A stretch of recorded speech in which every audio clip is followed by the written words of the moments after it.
yang perlu ada pada syekh yang ingin diikuti.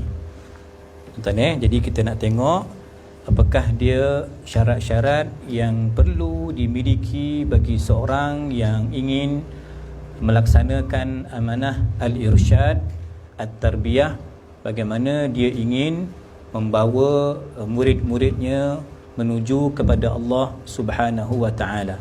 Okey. Dan alhamdulillah pada kelas yang lepas kita telah bincangkan asbab perkara-perkara yang menghijab kita daripada memperoleh ataupun bertemu dengan seorang guru mursyid. Ya kan? Ada beberapa perkara yang digariskan oleh pengarang kitab kita ni, Sidi Ahmad Zarruq radhiyallahu an. Ya, ada 3 perkara yang menyebabkan kita terhijab daripada memperoleh kemanisan dengan mengaji ataupun keseronokan di dalam kita beramal soleh, kerana kita telah menghijab diri kita untuk tidak dapat bertemu dengan para awliya illahi salihin. Okey. Maka tuan-tuan sekalian, sebahagian ciri para wali itu digariskan di sini oleh Sidi Ahmad Zarruq. Tuan-tuan, kata beliau, benar kata dia kan, wajib atas seseorang yang ingin mengambil seorang syekh untuk melihat contoh paling baik dalam keahlian tarbiyah pada waktunya dalam kalangan orang yang menisbahkan diri kepada jalan kesufian ini. Jadi makna kita sebelum mengaji kena tahulah sedikit latar belakang guru kita. Jangan pantang nampak iklan sikit datang, tengok banner sikit poi kan, nanti kita terperangkap dan kita tak tahu rupanya ilmu yang disampaikan oleh ustaz tersebut tidak menepati ciri yang sepatutnya. Ya, sebab itu tuan-tuan, kalau untuk ilmu syariah ini kita senang hari ini dibantu dengan sistem tauliah kan. Maka dipanggil, tanya, encik ustaz nak ngajar subjek apa, tanya dia kan, Quran. Maka panel Jatah Mufti akan tanya apa dia tentang tajwid mungkin. Kalau dia bertanya tentang, dia nak mengajar tentang Quran, kita tanya lah pasal Quran. Kalau dia kata saya nak mengajar tauhid, tanyalah, kita tengoklah macam mana akidah.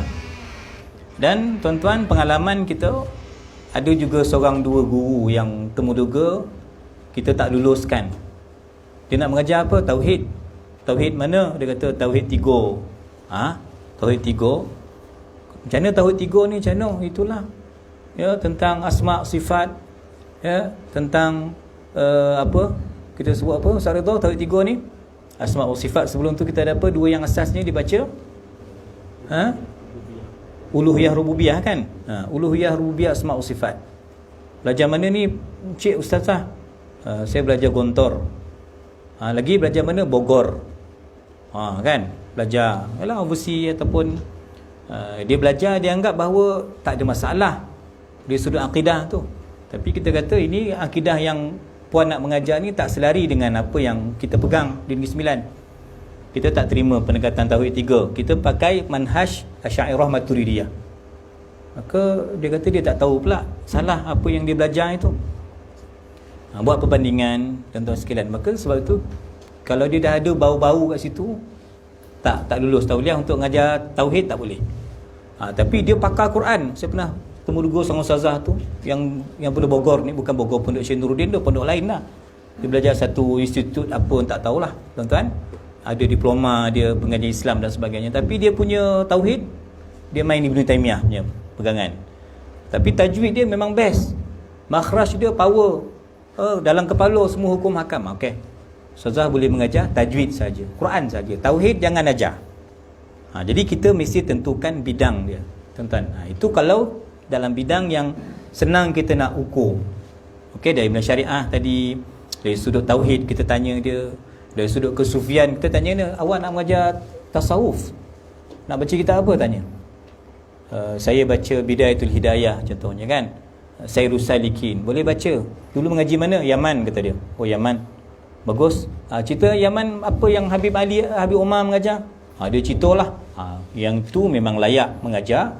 Contohnya subjek tasawuf, tuan-tuan. Jadi maknanya Untuk ukuran kita hari ni, pihak kita kata kerajaan lah, pemerintah, dia agak senang memantau perjalanan guru ini sebab dia tengok ada tauliah tak. Sebab tauliah tu kita kata lesen dia untuk dia mengajar. Apakah dia mengongkong tuan-tuan ataupun dia menyusahkan, samalah. Macam kita nak buat kereta pun ada lesen. Kecuali lah Fahmi sikit, dia makam tinggi lain. Fahmi anak Haji Saleh dia makam lain. Tu tak apa kan, tak ada salah kan. Tetapi tuan-tuan, maknanya dia ada lesen nak mengajar ni, kena ada lesen lah. Apa yang dalil kita pakai ni? Dalil kita hadis Sayyidina Muaz. Sayyidina Muaz bin Jabal, Nabi hantar ke mana? Ke Yaman. Antara sahabat yang Nabi hantar ke Yaman, Sayyidina Muaz, Sayyidina Abu Musa Asy'ari, Sayyidina Ali. Sayyidina Muaz tuan-tuan antara duta awal yang ke Yaman. Maka Nabi tak ada kata, pergilah kau Yaman, kau pandai-pandai rejas. Tak. Nabi tasmik dulu, tanya, kau nak ngajar macam mana ni? Apa dalil kau nak pakai? Quran. Dalam Quran kalau tak ada modal, tak cukup untuk menyokong kenyataan kau, hadis. Kalau hadis pun tak ada, macam mana? Nabi tanya. Kata Sayyidina Muaz, ajtahidu bi ra'yi wala alu. Saya akan berijtihad, saya akan gunakan apa ilmu-ilmu macam mana nak simpulkan ayat, nak keluarkan hukum daripada Quran hadis. Maka Nabi pun menepuk dada Sayyidina Muaz, dan Nabi mendoakan Sayyidina Muaz mendapat taufik dalam fatwa, dalam keputusan, di dalam menyampaikan Islam di negara Yaman. Bermaksud di situ dalil tentang tauliah. Okey tuan-tuan, jadi maknanya kalau kita dalam bab syariah, dalam bab tauhid, dalam bab kesufian, yang sufi ni pun tuan-tuan kita kena faham, dia ada benda yang dalam lagi, dan ada cerita-cerita yang umum. Akhlak, mazmumah, mahmudah. Kita bincang apa? Tahalli, itu dia masih umum. Boleh? Tapi kalau dah masuk bab tarikat, masuk bab ilham nafi', itu dah cerita lain cerita dia. Itu dah cerita mendalam tuan-tuan sekalian. Maka sebab itu saya kata tadi, kita kaitkan dengan untuk ilmu-ilmu yang zahir ni, kita ukur dengan tauliah. Kan? Tayyib. Lalu dia mengikuti pimpinannya sama ada dengan jalan ukhuwah ataupun jalan masyakhah, yakni perguruan. Diistilahkan oleh Ustaz Raja Mukhlis bin ke syaikhan, maknanya dia memang syekh. Ya, setelah terrealisasi usul padanya, maknanya memang tahqiq. Dia ni dah menghimpunkan antara syariat dengan hakikat. Dia memang mengaji fiqh, tasawuf, tuan-tuan, tauhid. Dia dah complete set. Maka tuan-tuan, kalau begitu baru kita dapat belajar dengan dia. Okey, tuan-tuan ya. Maka saya kata tadi memang bertepatanlah apa yang dibuat oleh pihak pemerintah, tuan-tuan, supaya dia kontrol tauliah. Cuma kita tak boleh mengelak tuan-tuan, bias politik mesti masuk juga. Macam kita pun terkena di Sahah dulu kan, nak buat Ustaz Engku Fadil, kokak dah tak boleh masuk. Sebab apa? Dia ada isu politik sama je tuan. Siapa pun pemerintah, saya fikir dia lebih kurang sama juga. Dulu dia belasah, apalah sekat Ustaz ceramah, Ustaz tu ada tauliah tu, apa tak kasi ceramah. Tapi tuan-tuan, ini memang kuasa orang politik. Kalau dia profesional, dia terbuka, insya-Allah dia okey. Tapi susah kita nak dapat orang yang terlibat dalam siasah ini dia boleh bersifat terbuka. Sebab tu nanti kita jumpa orang sufi, dia tidak ada color, ada warna dalam politik. Orang sufi, kalau syekh tarikat, dia tidak boleh berwarna-warni dalam politiknya. Dia ada stand dia, ada mauqif dia, pendiriannya, tapi dia tak boleh nanti ada satu parti Sahah nama dia, saya bertanding. Kan? Itu kalah pula, mampu je kan? Jadi tak berparti kita. Semua kita ialah Hizbullah. Kita ialah parti Allah, tuan-tuan. Jadi itu dia mukaddimah yang kita nak terangkan ya, sebelum mengaji, sebelum berguru. Tuan-tuan, sebab tu kalau ikut sistem Imam Nawawi, bagus. Dua mesti buat, istikharah, istisyarah. Istikharah, tuan-tuan, sembahyang sunat 2 rakaat. Nak ikut kelas ni kena istikharah dulu. Kemudian tuan-tuan tengok ustaz tu boleh mengajar tak? Tengok kono tak dengan hati kita, supaya tuan-tuan istikharah yang pertama. Yang kedua istisyarah. Istisyarah ni apa? Tanya ke kawan-kawan. Tanya, kau pernah ikut ke ustaz yang ngajar? Macam mana dia ngajar? Dia ngajar best, tak mengantuk. Tapi dia memang kaki tidur, dia tolak jugalah, kata kan. Macam mana ustaz tu mengajar? Apa point dia? Kita tanya kaki masjid lah. Kita tanya orang tak pernah datang masjid. Mana dia tahu? Tanya yang kaki masjid, yang kaki kuliah ni. Dia boleh cerita lah. ustaz ni macam mana dia mengajar. Dua ciri. Boleh sembahyang sunat istikharah, kemudian tanya orang yang kenal ustaz tersebut, ya, tanya badan yang berautoriti. Hari ni nak tanya tu senang sikit sebab kad tauliah tu dah ada. Tauliah tu telah mewakili istisyarah. Okey, dah ada istisyarah, dah ada istikharah. Tuan-tuan, barulah kita pergi belajar supaya jangan tengah-tengah jalan esok tak datang belajar. Ini satu adab yang kurang ajar sebenarnya. Belajar-belajar tak khatam, cabut. Belajar-belajar ni sebab tu saya tengok dalam Facebook Maulana Lutfi Seri Petaling, dia kata antara sikap murid yang tak baik ni apa? Berpindah-pindah sekolah. Ni 3 bulan, colop sini 4 bulan, tak suka ustaznya, pindah ni setahun, tak khatam setahun sini, lompek ke situ 2 hari, tak ngam dengan warden, lompek. Itu antara sekolah, ciri pelajar yang tak bagus ialah berpindah-pindah tanpa sebab lah, tanpa sebab yang kita kata kuat. Tapi kalau ada alasan-alasan yang kukuh tu, kita terpulang lah tuan-tuan. Taib. Jadi maknanya apa tadi? Okey, Imam Nawawi dia kata nak pergi, ini satu adab, satu akhlak yang disebut oleh Imam Nawawi dalam kitab Tibyan, dalam kitab Muqaddimah Majmu' pun disebut tuan-tuan. Dia kata apa? Doakan Allahumma astur aiba muallimi anni wala tudhib barakata ilmihi minni. Itu doa Imam Nawawi. Dia kata, ya Allah, kalau guru aku ni ada silap-silap, janganlah nampak nak silap itu. Allah tutuplah, lindunglah guru aku tu. Guru tuan-tuan banyak silap ni. Saya berlambat-lambat silap saya kan, tapi minta yang aib saya tu tuan-tuan tak nampak lah, biar dilindung. Macam tuan-tuan pakai niqab tak nampak tuan-tuan menguap ko, apa dalam mulut tuan-tuan ngunyah, saya tak nampak ni. Ya Allah, lindungkanlah keaiban guru tu, jangan aku nampak keaiban guru tu. Yang pertama. Yang kedua, ya Allah, jangan kau cabut keberkatan guru tu kepada aku. Setiap guru ni tuan, dia ada berkat dia. Walaupun dia mengajar kita simple, alif bata, ya, walaupun asas sangat fardu ain, tetapi dia ada keberkatan setiap guru tu. Jadi jangan nanti keberkatan guru tu tercabut daripada kita. Kemudian Imam Nawawi kata apa? Kalau kita mengaji ni tuan, mula-mula nak buat apa? Tasaddaqa bi syai'. Maknanya bagi sedekah guru tu. Paling-paling pun mihun wabui. Paling kurang lah mihun sup. Itu paling bawah lah tu. Faham? Paling bawah mihun sup. Kalau nak lebih sikit, bawa ayam golek sekali. Daripada salat tinggi, bawa pulut kuning semua. Itu baru tu mengaji. Tapi itu kelas pertama. Faham? Mula-mula nak buka kelas, buat kenduri sikit. Maka itulah budaya orang tua-tua kita tuan, apa dibuat. Kan dia hantar anak mengaji kan. Ni mam, anak saya ni mam ajarlah. Kemudian dia konsep dia apa? Bagi rotan tu satu bang. Ya, dia kata macam itulah. Tulang saya punya, daging ustaz punya. Faham? Al-lahmu lana, dia kata al-azmu lana wal-lahmu lakum. Tulang anak sini janganlah sampai patah-patah lah, ustaz rotan nanti susah lah kan. Tapi dia dakal, ustaz dondo lah, dia boleh sobat dia. Itu sistem. Kemudian tasaddaqa bi syai', apa? Bawalah pisang kau tadi saya dah sebut tadi kan, bihun sup ke apalah, bagi. Sebab tu budaya orang dulu tuan, saya kata tadi, dia apa? Dia akan bagi sumbangan ustaz tu lah, RM1 kau, RM2, tapi saya tak nak RM1 saya tak nak kalau nak bagi dolar ataupun pound sterling dia akan salam dengan ustaz tu, ada sumbangan sikit RM2-3. Itu dikekalkan tuan-tuan. Orang tua kita ajar macam tu. Ada keberkatan dia tuan-tuan, begitu kan? Okey, selesai Taib. Dah dapat kenal sikit sebanyak guru kita ni, sama ada sebab kita dah bercampur dengan dia daripada kocik dulu, ukhuwah sekampung, satu sekolah dulu, cuma dia berjaya, kita tak ke aliran agama, dia pergi aliran agama, dia dah jadi ustaz, kita tak start lagi.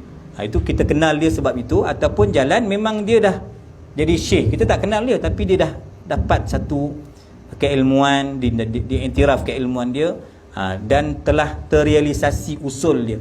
Maka ada 5 perkara yang kita nak semak pada guru kita. 1, meninggalkan. Ini ciri-ciri guru tuan, sangat ketat kat sini sangat ketat SOP dia, tapi kita bacalah.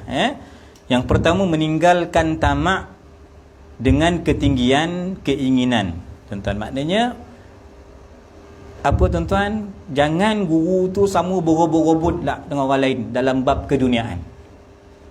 Ya, dia tak berobot. Tapi benda tu tuan-tuan, nak meninggalkan dunia itu supaya dia tak terjebak dengan kemewahan dunia, dengan tipu daya dunia, guru itu, syekh itu mesti ada himmah. Apa kata himmah? Semangat, keinginan yang tinggi. Uluwul himmah, dalam Ilham Nafi' Syekh Soleh kata, uluwul himmah minal iman. Orang yang kuat semangat tuan-tuan, itu tanda imannya sempurna. Jadi kawan-kawan ni, yangnya gaji besarnya, yangnya jawatan hebatnya, yangnya rumah besarnya, dia pondok kecil je. Kan? Dia duduk pondok dia mengajar. Tak ada pergi jawatan pun tak ada. Segi kemewahan pun tak ada. Padahal dia lebih alim daripada kawan-kawan yang lain ni. Satu batch dengan dia ni. Tetapi dia okey, dia memilih jalan yang sederhana tu. Itu maknanya memang semangat dia tinggi. Dia tak kisah walaupun tak berjawatan, walaupun tak ada pangkat besar, walaupun gajinya tak besar, itu tak menjadi masalah bagi syekh tersebut. Ini tuan-tuan yang pertama, meninggalkan tamak. Satu kan. Kemudian kata syekh lagi rahimahullahu taala, merasa cukup dengan Allah Subhanahu wa taala. Apa tuan-tuan? Merasa cukup. Sebab tu disebut dalam hadis, laisa minna man lam yataghanna bil Quran. Ini hadis 40 hadis ilmu daripada Syekh Ashraf. Tak masuk kalangan umat aku orang yang tak bertarannum dengan Quran. Itu satu tafsiran. Baca Quran mesti ada gaya baca Quran, bukan baca surat khabar. Baca Quran mesti ada bentuk tajwid dan tartilnya, bukan cara macam kita bercakap, berbual. Tak boleh sama. Bukan macam kita karaoke, menyanyi. Tak sama. Quran ada seni dia, ada adab dia. Allah suka kita baca seperti mana Al-Quran itu diturunkan. Okey. Tafsiran hadis tadi kan, tak masuk kalangan umat aku orang yang baca Quran ni dia main langgar je, tak ikut panduan tajwid, tak baca dengan cara yang baik. Tafsiran yang kedua tuan-tuan disebut oleh ulama, tidak termasuk kalangan umat aku orang yang tak rasa kaya dengan Quran. Apa maksud kaya dengan Quran? Sebenarnya Quran itu menjamin rezeki dia. Ilmu dia itu menjamin rezeki dia. Dia tak payah risau kan anak tuan-tuan kan, tak payah dirisaukan macam ni, jadi siap lah nampak anak kita ni tak ada harapan ni dah, jadi siap lah nampak kan, tak ada kelulusan, tak ada sijil contoh kan tuan-tuan. Tetapi sebenarnya Nabi dah nafikan umat, kalau dia yakin dengan SPM tu, dengan first degree dia, dengan master, dengan PhD dia, yang PhD tak ada kerja ni tuan, ya, kalau kita yakin dengan perkara itu, bermaksud tuan-tuan kita tak termasuk daripada umat Nabi Muhammad sallallahu alaihi wasallam. Nabi kata laisa minna, bukan umat aku orang yang tidak rasa puas, kaya, cukup dengan Al-Quranul Karim. Artinya kita rasa cukup dengan Allah Subhanahu wa taala. Ini orang alim, ini tok guru yang kita nak mengaji dengan dia tuan. Dia rasa cukup dengan Allah taala, mudah sahaja keduniaan di sisinya. Dia simple. Tak ada protokol benar, tak ada cerewet-cerewet sangat. Tak, dia boleh berunding lah, boleh. Ya, bukan orang jenis terlampau susah benar berunding dengan syekh ni. Tak, dia boleh. Tuan-tuan, bab dunia-dunia ni dia senang. Tapi bab akhirat, bab hukum, bab syariat, dia straight. Tu syekh kita nak cari, tuan-tuan. Kemudian sikapnya apa? Dermawan, suka memberi, ya, suka menyumbang, tuan-tuan. Dan sikapnya tuan-tuan, seorang syekh itu ialah seorang yang zuhud pada dunia. Ya, zuhud tuan-tuan. Macam mana dia nak ajar orang qanaah? Macam mana kita nak ngajar orang zuhud? Kita ni pun gila dunia, gila harta. Macam mana kita nak ngajar murid kita macam tu? Ini tuan-tuan syarat yang pertama yang digariskan kalau betul kita nak memilih seorang syekh.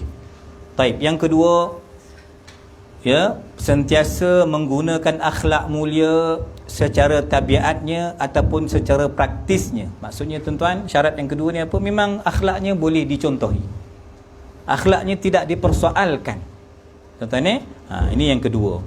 Yang ketiga, berlaku adil pada perkara kebenaran, ya, dengan meninggalkan hak sendiri ketika berlakunya permusuhan, melainkan jika hak tersebut kerana Allah Subhanahu wa taala secara jelas, yakni bukan kerana kepentingan diri. Tuan-tuan kan? Jadi memanglah kita bekerja ni pun akan ada bias, akan ada melibatkan kepentingan-kepentingan peribadi tuan-tuan. Mana kita nak dulukan? kepentingan jemaah ke kepentingan peribadi kita. Jadi seorang guru tuan-tuan, kalau dia balun semua dia je nak kapur tuan-tuan, jadi di situ nampak dia tidak ada ciri nilai seorang syekh yang boleh mendidik anak-anak muridnya. Okey, dia hanya memikirkan keperluan dia. Murid semua dia arahkan duduk kat Petronas, Petron, Shell, pergi Ketuk Derma. Yang tahu balik malam kang seorang bawa paling sikit 500. Kalau tak ada 500 kau jangan balik. Betul kan? Kalau tak ada duit tu, tak ada infak, tak ada tabung, jangan datang.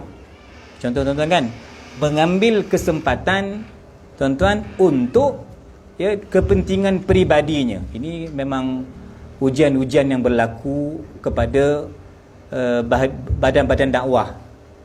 Bukan kita sajalah, bukan kita kata tarikat saja kan. Nama-nama tahfiz, nama-nama NGO dakwah kan. Kadang-kadang dia akan berlaku begitu. Rupa dia bagi dekat bos saya tuan-tuan, yang orang bawah ni menderita, susah. Ini bukan ciri syekh yang betul. Kerana apa? Kepentingannya ialah kepentingan peribadi, bukan kepentingan jemaah, bukan kepentingan agama Allah Subhanahu Wa Taala. Okey. Yang kompak tuan-tuan, antara ciri yang kita nak kenal guru mursyid itu ialah dia berpaling daripada dunia dan ahli dunia, dengan melarikan diri daripada kepimpinan dan ahlinya semampu yang mungkin. Nampaklah tuan-tuan, kalau tak ada apa keperluan, dia tak adalah pergi main golf sama-sama orang kawan tu. Tak ada dia mengekor je orang politik ni. Tak. Keperluan kita keperluan sahah. Keperluan kita ialah kita menuntut hak kita sebagai warga negara, sebagai hak kita sebagai anak negeri contoh kan. Itu bukan lebih daripada itu. Bukan untuk kita bodek kawan tu, kita mengampu orang itu untuk kepentingan kita tuan. Sebab itu Syekh, saya dah sebut tadi pada mukaddimah, dia tidak terlibat dalam dunia politik. Setuju tak tuan-tuan? Kan? Dia parti A pun dia kena nasihat, parti B pun dia kena tegur. Supaya kalau dia dah bertanding atas sesuatu parti, maka confirm dah tuan-tuan, parti lawan akan kata itu memang tak senonoh punya syekh itu. Itu jahanam punya syekh itu memang tak berguna. Orang akan kata walaupun kita benar, parti lawan mesti salahkan kita. Walaupun kita salah, parti kita akan mesti sokong kita. Itu memang budaya dalam berpolitik. Maka sebab itu tuan-tuan, memang dalam usul tarikat-tarikat semua dia kata tak, orang tarikat tidak terlibat dalam dunia politik sebagai calon pilihan raya dan sebagainya. Dia akan memilih menyokong, mungkin kata-kata kerajaan yang sedia ada, itu dia akan follow. Benda yang betul dia akan sokong, benda yang silap dia akan tegur. Ini tuan-tuan sikap yang perlu ada pada seorang syekh. Boleh tuan-tuan Taib yang terakhir, yang kelima tuan-tuan, mencari keselamatan dengan meninggalkan berlebih-lebihan pada setiap keadaan. Jadi dia pilih jalan selamat. Jalan selamat ni tuan, maknanya bukan macam kita kata untuk selamat dia diamlah, dia tak campurlah, biarlah orang buat salah. Bukan tuan-tuan, dia akan memilih jalan mendamaikan umat. Itu ciri syekh. Dan ini tuan-tuan kita nampak berlaku dalam sirah, dalam manaqib para ulama kita tuan-tuan. Banyak di kalangan ulama-ulama kita yang diberikan tawaran yang hebat-hebat. Empat pengasas mazhab tuan-tuan ada jawatan tak? Imam Abu Hanifah, Imam Malik, Imam Syafi'i, Imam Ahmad. Mana yang ada jawatan dan empat imam ni? Imam Syafi'i pegang jawatan apa Haji Saleh? Imam Syafi'i pegang jawatan apa? Ada ke jawatan mufti diorang pegang? Tak ada. Keempat-empat imam ni tuan tidak memegang sebarang jawatan. Cuma Imam Syafi'i dia nak starting lepas dia pergi mengaji dekat Madinah tuan-tuan, dia sempat jadi qadi di Yaman. Jadi qadi sekejap. Itu Imam Syafi'i. Tapi keempat-empat imam tuan-tuan tidak pernah memegang sebarang jawatan. Dengan tujuan apa? Supaya dia boleh tegur kerajaan tanpa ada sekatan. Kan? Mungkin kalau kita ambil dua pandangan lah tuan-tuan. Kalau dia berjawatan, mungkin agak kan terikik pula, dah ada gaji semua, super salah nak tegur. Tapi dia tak ada apa-apa tuan. Kalau salah, salah. Betul-betul. Ini memang ciri ulama'. Ini memang ciri tuan guru yang kita nak cari tuan-tuan. Memang susah jugalah kan nak cari tuan-tuan Ini sebahagian ciri yang digariskan. Qala untuk tuan-tuan yang kelima tadi kan, meninggalkan berlebih-lebihan. Sebab tu kita kata orang ni boleh berlebih dalam bab apa tadi? Makan, cakap, satu lagi apa? Lolap. Tiga ni kita panggil apa? Dalam STT kita sebut ashabul fudul. Bab makan, bab tidur, bab berburak, dialah handal sekali. Ini tiga ni tuan-tuan, tiga bondo lah menyebabkan kita tak boleh jadi wali.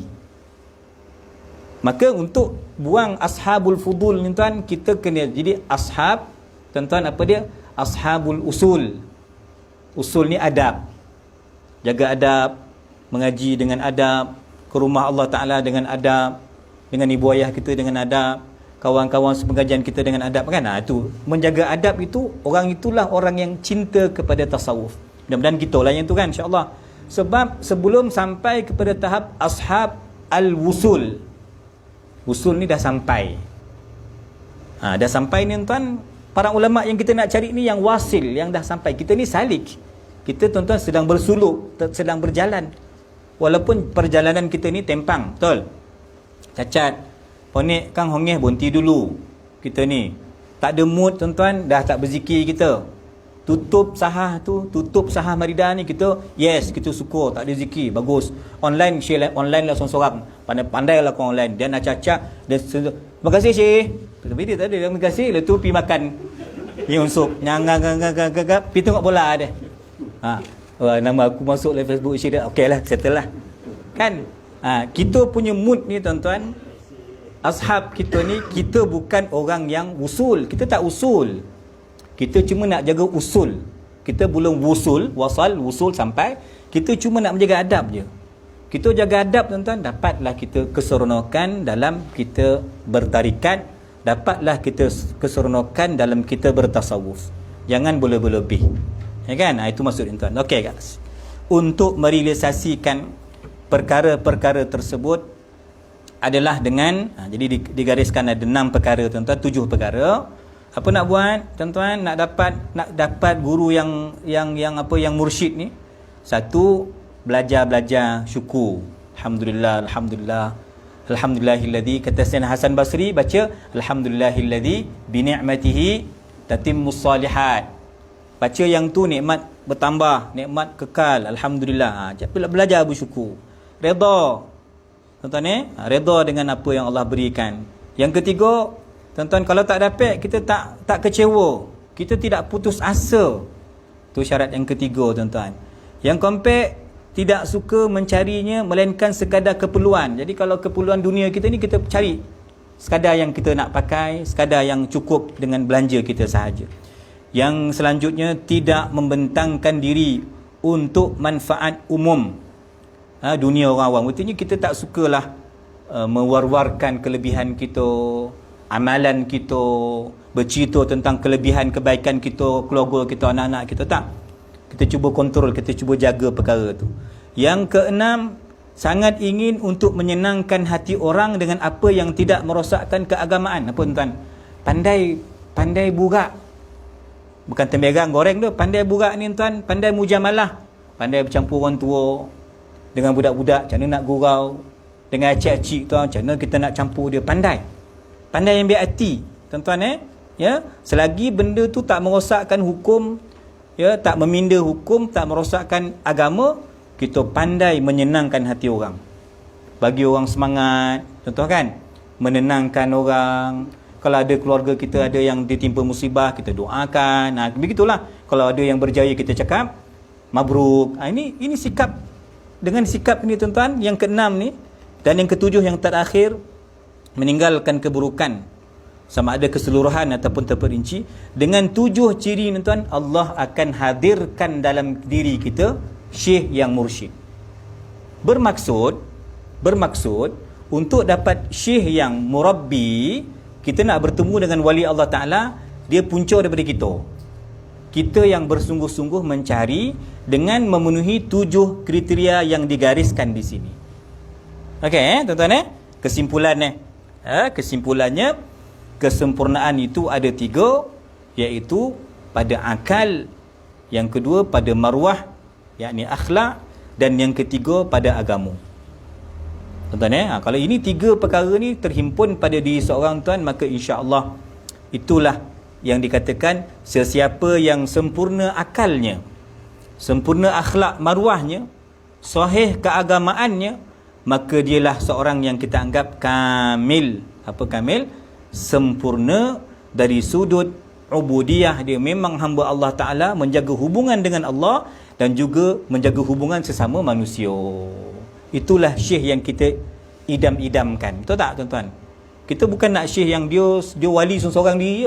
Kita nak dia bawa kita sekali. Kita nak syekh kita tuan-tuan, biar dia bagi contoh yang baik pada kita, bagi semangat yang kuat pada kita kan. Jadi kedua-dua perkara tu kita nak dapatkan, maka orang yang menghimpunkan ketiga-tiga kesempurnaan agama, akal dan akhlak, itulah yang disebut sebagai syekh kamil.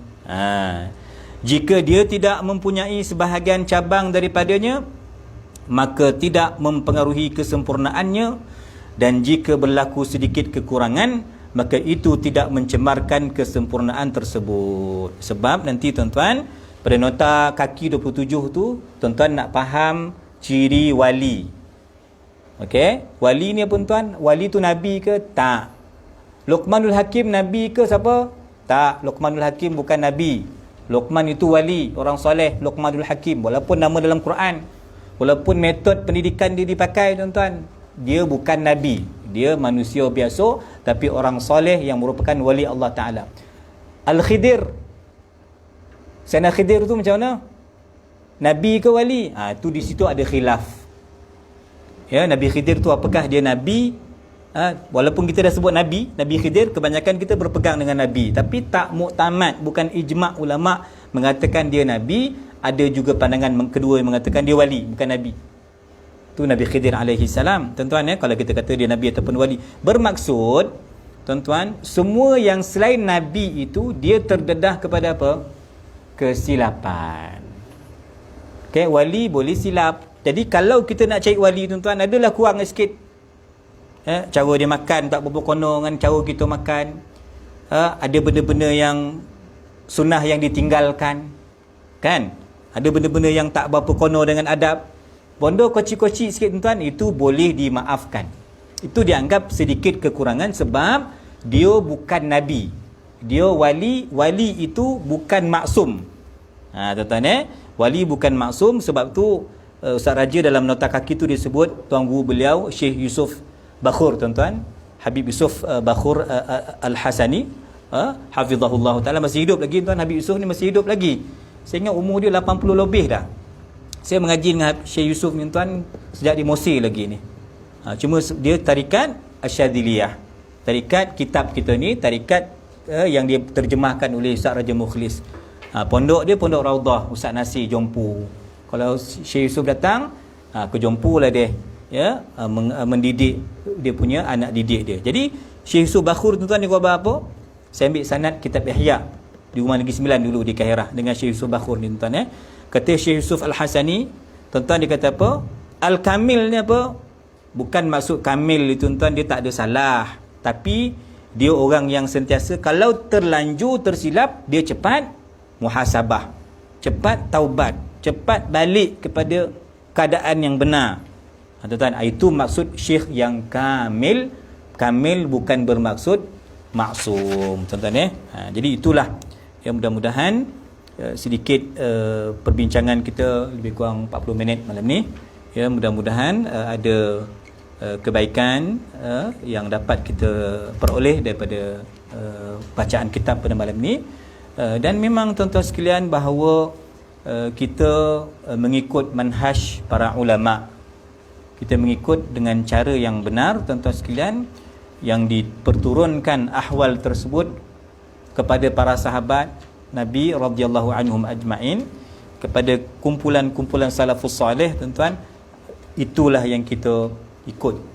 Perjuangan-perjuangan mereka tuan-tuan, mereka telah mencapai kepada nama insan kamil. Sempurnalah mereka itu tuan-tuan. Kalau insan kamil ni tuan-tuan, bacalah ya sejarah.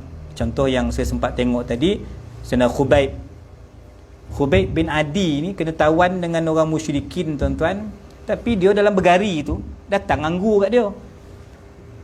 Dan musim tu bukan musim anggur. Masa dia masuk di penjara kan tu, Sayyidina Khubayb bin Adi radhiyallahu an, bukan musim anggur, tapi dia dapat makan anggur. Kalau baca pula tuan-tuan tasbih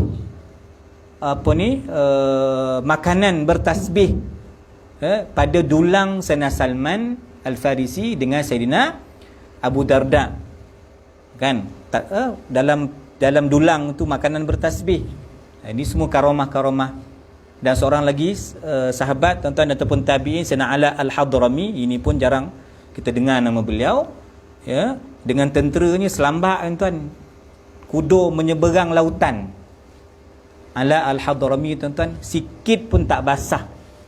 Ini semua kita kata maqam al-wilayah, karamah-karamah yang Allah berikan kepada kumpulan salafus salih, yang kita katakan mereka telah memenuhi kriteria kesempurnaan agama, akal dan apa tuan-tuan, maruah. Ciri-ciri ini menyebabkan mereka Allah berikan pelbagai kelebihan, kekuatan tuan-tuan sekalian. Maka inilah yang cuba kita faham, inilah yang cuba kita amalkan tuan-tuan. Mudah-mudahan insya-Allah bermanfaat, ya, dan Allah berkati kita semua insya-Allah. Qulu qawli hadza wa astaghfirullahal azim li wa lakum. Wassalamualaikum warahmatullahi wabarakatuh.